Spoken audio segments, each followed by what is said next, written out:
Hi, Catherine.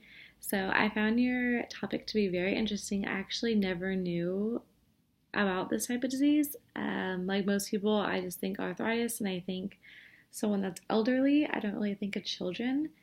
So this was something new for me that was really eye-opening, and I enjoyed your presentation. There's the things that I found very interesting. I found it unique that you had your audience inside your framework. I actually really liked it. I thought that it allowed me to see the connection that you had with your audience as well as the connection your audience was having with you. However, it did take away from the volume, your pitch, and my ability to hear you since you were kind of a little further. So that would be something that I would recommend that you work on. It was distracting for a second when your camera went to a green screen. I don't know why that would have happened, but that took me by surprise. I found that you used your sources very well to deliver credibility to your speech, and you had a very good manner in the way you were presenting.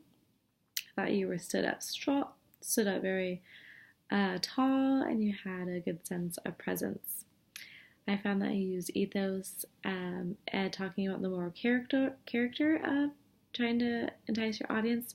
You use quotes like "How would you feel?" or "What would you do?" to build your sense of moral character for your audience.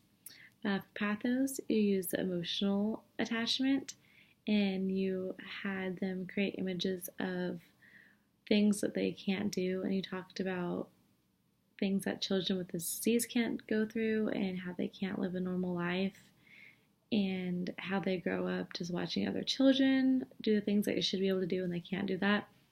So that was where I feel like you touched on the emotional character for pathos.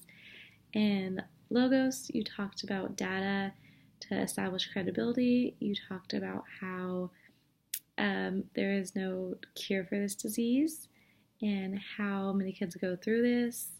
And you also mentioned how much money it would cost for kids to have a certain experience with the type of fundraiser or charity that you mentioned in your speech. So, in general, I thought you did a very good job at delivering and researching all your sources. I found it very interesting and it was very eye opening for me.